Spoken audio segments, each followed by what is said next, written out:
부르짖음을 들으소서라고 하는 제목을 가지고 함께 은혜 받고자 합니다. 본문 말씀의 배경은 사무엘하 15장 말씀이 그 배경이 되고 있습니다. 어떤 일이 발생했습니까? 시편의 표제요, 시편의 주제라고 하는 것은 자신에게 처해 있는 상황을 아주 잘 말해주고 있는 아주 중대한 내용이 포함되어 있습니다. 내 형편과 처지가 어떠하냐에 따라서 그 시가 달라지고 기도가 달라지고 노래가 달라졌죠. 우리가 현대를 살아가는 이 시절 속에서도 세상의 노래들은 그 시대의 역사를 증명합니다. 그래서 역사적인 정황이, 역사적 상황이 어떻게 돌아가느냐에 따라서 사람들이 부르는 노래, 가사, 또 그 가락이 조금씩 달라지고 있음을 우리가 기억해 볼 수 있습니다. 오늘 다윗의 형편과 처지는 자신의 아들 압살롬이 다윗이 정말 신뢰하고 믿었던 충성된 신하들과 더불어서 모반을 일으키고 마침내 아버지의 그 자리, 왕의 자리를 찬탈하려고 목표를 세우고 있어서는 안 될 가정에 어찌 보면 불화죠. 가정이 파괴된 듯한 파산하는 배처럼 엄청난 충격적인 문제가 발생했을 바로 그때에 다윗이 야반 도주하듯이 쫓겨가면서 하나님 앞에 간절히 통곡하며 기도하는 내용들이 있죠. 우리가 시편을 보면 이런 상황에 대해서 말씀하고 있는 시편 내용이 상당 부분 많이 차지하고 있습니다만 다윗이 행복하고 즐겁고 그리고 뛸 듯이 춤을 추듯이 정말 좋은 날들도 많았겠습니다만 그러나 정말 누구에겐가 말 못할 그 사정, 마음 아픈 그 구석진 곳, 몸도 아프고 마음도 아프고 영혼과 육체가 핍절한 상황이 되는 바로 그런 예들도 꽤 많았다는 것이죠. 그래서 즐겁고 기쁘고 복된 역사를 밝은 면이라고 한다면 슬프고 고통스럽고 감당하기 힘겨운 절망적인 늪의 상황을 어두운 면이라고 그렇게 표현합니다. 오늘 본문 말씀 시편 61편의 말씀은 다윗에게 있어서는 좀 감추고 싶고 피하고 싶고 말하고 싶지 않는 그런 상황에 대한 말씀이라고 볼 수 있습니다. 정말 절체절명의 위기감이 몰려오는 바로 그 상황입니다. 그런데 그때 다윗이 어떻게 했나요? 사람들은 자기에게 찾아온 위기감이 봉착하면 여러 가지로 반응합니다.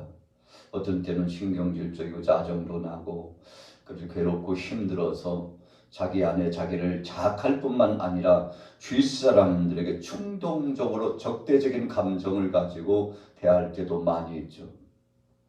그래서 주위에 있는 사람들에게 피해를 주기도 하고 함께 그 공동체가 괴로움을 동반하기도 합니다만 여러분 여러 가지 상황과 그 이유와 결과가 있습니다만 오늘 다윗은 그 어려움을 겪었을 때 정말 감당하기 힘들었을 때 하나님 앞에 나가서 기도했다는 것이 오늘 말씀의 주안점입니다. 그래서 1절 보세요. 하나님이여 나의 부르짖음을 들으시며 내 기도에 유의하소서.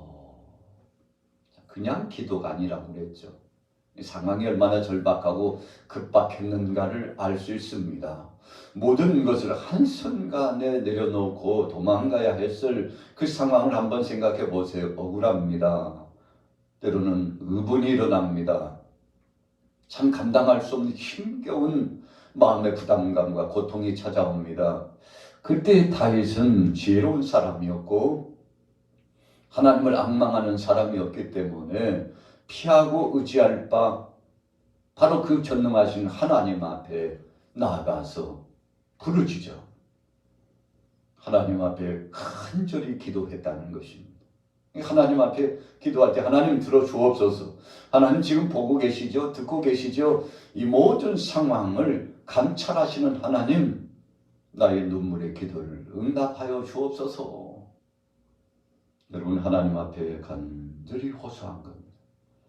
우리가 어려움을 경험할 때 사람을 찾아갈 때도 있죠. 정말 친한 친구를 찾아갈 때도 있습니다. 바로 저 사람은 내 말을 들어줄 것이라고 생각하고 친숙한 사람을 찾아가서 자신의 심정을 토로합니다. 마음이 통한다는 거죠. 그리고 나면 부담감이 좀 줄어들고 속이 시원하기까지 합니다만, 여러분, 그러나 그것은 한계가 있습니다. 인간관계 속에 회복이라고 하는 것은 한계점이 있습니다. 일시적으로는 조금 기분이 좋고 후련하고 시원할 것 같고 마음의 답답함이 풀릴 것 같지만, 그러나 한계가 있습니다. 그러나 오늘 다윗은 인간관계 속에 사람을 의지하기도 했습니다만, 그러나 나의 삶의 일거수일투족을 책임져 주시는 하나님을 의지하고 그분 앞에 나가서 엎드려, 그것도 부르짖어 소리를 내면서 통곡하며 하나님 앞에 기도했다는 것입니다. 자, 언제입니까? 2절에 보세요. 내 마음이 약해질 때 땅끝에서부터 주께 부르짖어오리니 나보다 높은 바위에 나를 인도하소서. 내 마음이 약해질 때, 여러분, 철심장 같고 세상에 제 양반은 눈물 한 방울도 흘리지 않을 것 같은 사람, 피 한 방울도 바늘로 찔러도 안 나올 것 같은 사람, 강한 사람이지. 세상을 참 저렇게 살아가야 되는데, 여러분, 그런데 그렇게 강한 것 같은 사람이 어떤 한순간에 보면 무너져 내리는데, 울먹이면서 눈물을 훔치는 모습을 보면 참 저런 면도 있었나 싶죠. 오늘 다윗이 마음이 낙심이 찾아오는 겁니다. 야, 이러다가 내 인생 끝나나 보다. 이제는 더 이상 내게 소망이 없나 보다. 이제 모든 것은 끝났어 라고 생각할 만큼 마음이 급 약해지는데, 그때 하나님 앞에 부르짖었다는 것입니다. 여러분, 그래서 우리가 약해지고 곤고해질 때, 외롭고 쓸쓸할 때, 답답하고 컬컬할 때 우리가 할 수 있는 최선의 무장의 무기는 바로 하나님을 향해서 부르짖고 자신의 약함과 어려운 문제를 하나님 앞에 내어놓고 간절히 청원한다는 것입니다. 3절에 보세요. 주는 나의 피난처시요 원수를 피하는 견고한 망대심이니이다. 내가 영원히 주의 장막에 머물며 내가 주의 날개 아래로 피하리이다.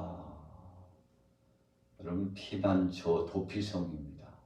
이스라엘 백성들이 애굽에서 나와가지고 약속의 땅에 이제 보증받고 그 땅을 확보하고 각 지파별로 땅을 분배하죠. 모세에 이어서 여호수아까지 약속의 땅 가나안 땅에 입성하는데 시작과 과정과 완성의 역사를 진행합니다. 바울이 신앙을 고백하듯이 사랑하는 동역자들 고린도 교회 성도들에게 말씀을 전하면서 나는 심었고 아볼로는 물을 주었으나 하나님은 자라나게 하셨나니 그랬습니다.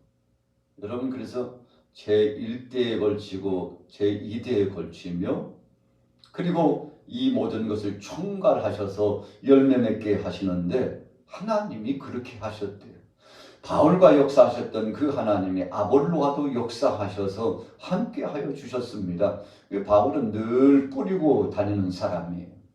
시초의 작업을 진행하고 그리고는 또 다른 동역자들을 세워가지고 아볼로뿐이겠습니까? 많은 동역자들을 세워서 주님의 몸된 교회가 든든히 성장할 수 있도록 오직 하나님 영광을 위해서 그가 사역을 진행했죠.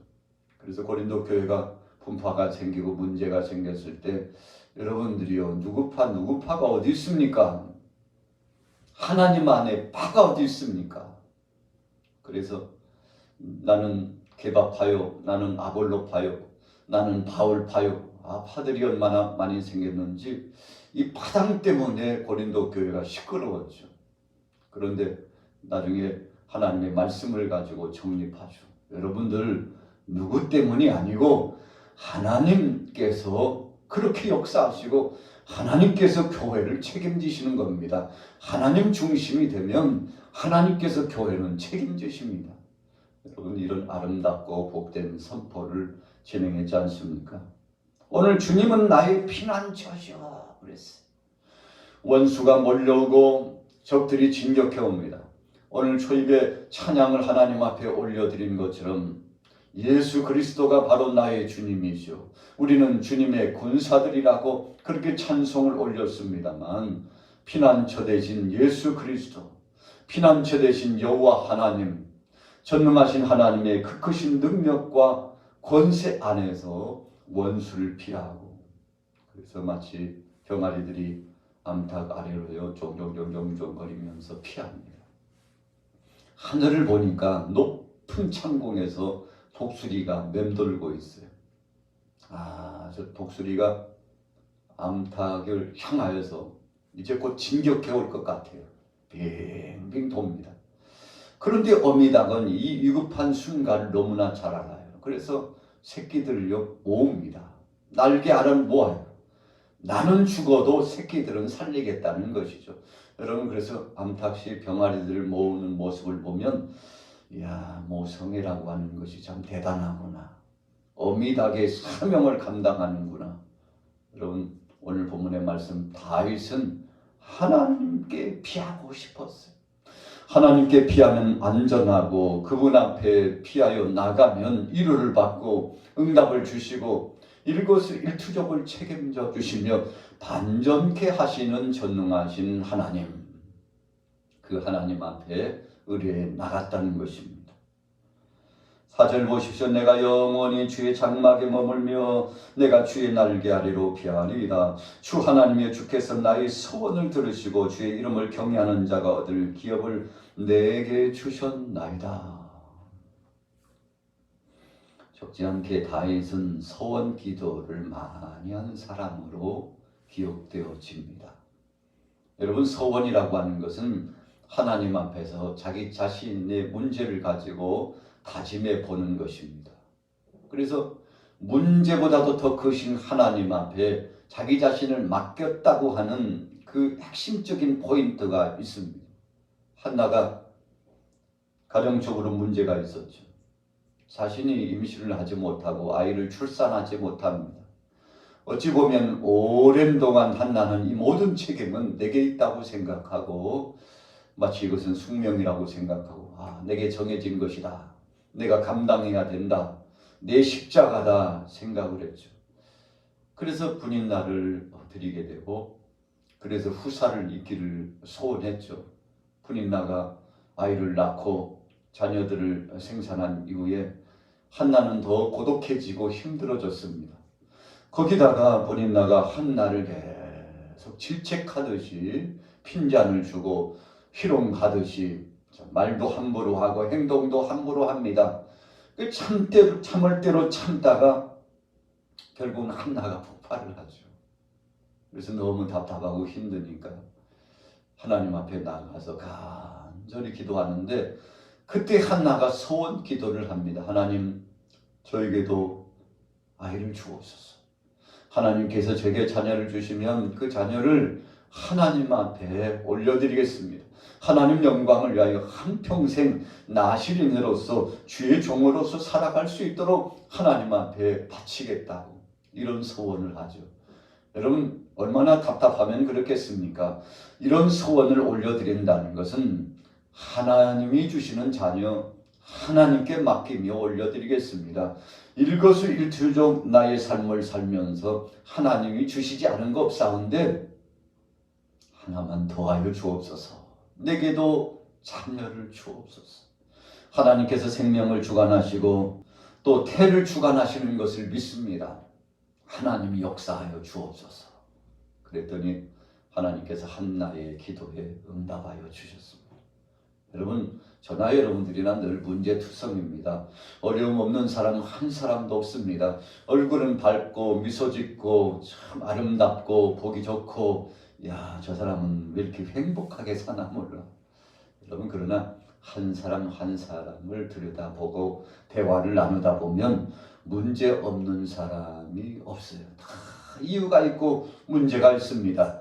야, 저런 사람도 저렇게 살아가는데 어떤 때는 대화를 나누다 보면 상대를 통해서 이뤄봤죠. 어찌 보면 상대의 불행을 즐기는 듯한 인상 짙은 모습이 우리 속에 있는 거 아니겠습니까? 그러나 즐기기보다도 도전을 받는 것입니다. 교훈을 삼는 것이죠. 아, 나보다도 힘든 사람이 있구나. 엘리야가 절망감 속에 이세벨이 진격해온 군사들이 그를 죽이려고 잡으려고 쫓아오는데 숨을 곳이 없어요. 너무 답답하고 힘듭니다. 차라리 죽었으면 좋겠다고 했는데 그때 하나님께서 엘리야와 함께 해주시죠. 걱정하지 마. 두려워하지 마. 너는 혼자가 아니야. 아직도 바알에게 입맞추지 않고 무릎 꿇지 않은 자가 7천이 있다니까. 여러분, 하나님 편에서 보면 하나님께서 더 많은 일꾼들과 함께 동역하고 계신다는 사실이고, 또 다른 한편에서 엘리야 편에서 보면 엘리야를 위로해 주시는 하나님의 말씀이죠. 여러분, 그래서 우리의 삶은 관점의 차이입니다. 어느 위치에서 어떻게 보느냐에 따라서 삶이 달라지고 생각이 달라지고 말이 달라지고 그렇다는 거 아니겠습니까? 오늘 다윗이 하나님을 바라봤습니다. 자, 보십시오. 6절에 주께서 왕에게 장수하게 하사 그의 나이가 여러 대에 미치게 하시리다. 그가 영원히 하나님 앞에서 거주하리니 인자와 진리를 예비하사 그를 보호하여 주옵소서. 여러분, 사람이 죽고 사는 것은 하나님 앞에 달려있죠. 다윗이 70여 세를 살아갑니다. 그 당시로 본다고 하면 여러분, 그렇게 장수한 사람은 아니죠. 그러나 그는 여러 때에 있어서 소문난 왕이 되기를 원했어요. 자, 무슨 뜻입니까? 내가 살아가는 이 한 세대뿐만 아니라 또 다른 세대에서도 정말 긍정적으로 기억되는 사람, 하나님 앞에 기억되고 후세대들에게 기억되는 사람, 그런 사람이 되기를 원했다는 것입니다. 여러분, 이것이 신앙인에게 있어서 모토와 같고 멘토와 같은 삶이죠. 여러분, 우리 당대 그냥 내 몸만 살아간다는 것은 보편적인 보통 사람입니다. 그러나 정말 믿음의 사람들은 나의 당대뿐만 아니라 과거를 보고 성찰하고 나 자신을 조명하고 비춰보면서 현대 나 자신의 모습을 단장하고요. 그리고 미래에 대한 것에 대한 소망을 두고 하나님 지금뿐만 아니라 앞으로는 더 좋아지게 하시고 더 나아져서 하나님 뜻을 이루는 자 되게 하옵소서. 여러분, 이런 마음을 갖는다는 거죠. 세상 사람들이 믿음의 사람을 두려워하는 이유가 그것입니다. 초대교회 당시도 마찬가지였어요. 지금 2023년도에 참 세상이 어지럽잖아요. 그래서 이래저래 보면 믿음의 사람이 없는 것 같고 하나님 앞에 쓰임받을 사람 없는 듯 보여도 여러분, 그러나 오늘 저와 여러분들이 그 주인공이 될 수 있습니다. 하나님께서 우리를 감찰하시고 우리를 통해서 영광 받고자 하시는데 우리 양화교회도 마찬가지고 여러분들의 가정도 마찬가지입니다. 하나님이 앞으로 역사하실 그것에 기대감을 갖는 거예요. 여러분, 이것을 세상적으로 보면 희망이라고 하고 신앙 안에서 보면 소망이라고 표현합니다. 그래서 우리는 희망이라고 하는 용어보다도 소망이라고 하는 용어를 많이 선용하죠. 그것은 하나님 나라를 대망한다는 뜻이요, 하나님께 소망이 있다는 것이며 하나님이 다 알아서 해주신다는 정말 절체절명의 사면초가의 위기감 속에서도 하나님이 반전시켜 주시고 역전시켜 주시는 그 역사하심이 있음을 고백하는 것이죠. 여러분, 오늘 하루를 살아가면서 어떻게 사시겠습니까? 오늘 결론 편의 8절을 보십시오. 7절부터 그가 영원히 하나님 앞에서 거주하리니 인자와 진리를 예비하사 그를 보호하소서. 그리하시면 내가 주의 이름을 영원히 찬양하며 매일 나의 서원을 이행하리다. 여러분, 서원을 이행하겠다고 했어요. 성경에 보니까 서원은 해로울지라도 지켜야 된다. 그렇게 말씀했는데 이 말씀을 긍정적으로 재해석해 보면 이런 것입니다. 하나님은 어제 하나님 앞에 내가 소원하고 고백하며 청원했던 것 지금도 기억하고 계실 거야. 작년에 10년 전에 20년 전에 하나님 앞에 내가 약속하고 마음을 품고 주님 앞에 간절히 기도했던 그 제목 하나님은 잊지 않으셨을 거야. 하나님을 향하여 기도했던 그 제목을 하나님은 잊지 않으셨을 거야. 이런 고백이에요. 여러분, 그래서 서원이라고 하는 것은 우리가 하나님 앞에 이래 저래 해 주옵소서, 그러면 주님 앞에 이렇게 저렇게 충성하겠습니다, 헌신하겠습니다, 이런 중요한 의미와 명제도 있습니다만 하나님은 나를 잊지 않고 기억하시는 하나님, 이러한 아주 중대한 의미가 있죠.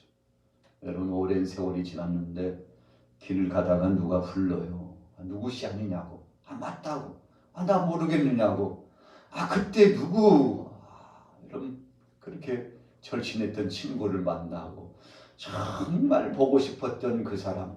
그 사람 한번 보았으면 좋겠다 했는데 그 사람을 만났어요. 얼마나 기쁠까요?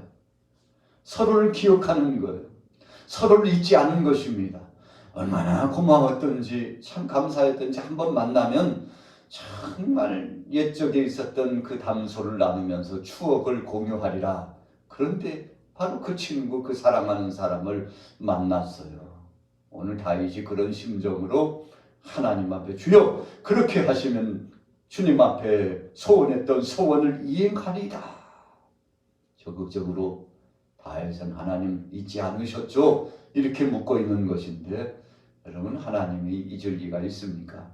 우리는 혹시 잊을지 몰라도 하나님은 절대 잊지 않습니다. 우리는 망각되어 지붕을 누리고 아무런 기억도 하지 못할지 몰라도 하나님은 다 기억하시고 헤아리시며 우리를 기다리고 계시는데 오늘 월요일 아침입니다. 3월 27일 월요일 아침에 하나님 앞에 부르짖어 응답받으시고 소원을 이행하겠다고 하나님 앞에 적극적으로 고백하셔서 소원을 성취하시고 오늘 이 아침에 기도하실 때 응답받는 여러분들 되시기를 예수님의 이름으로 축원합니다.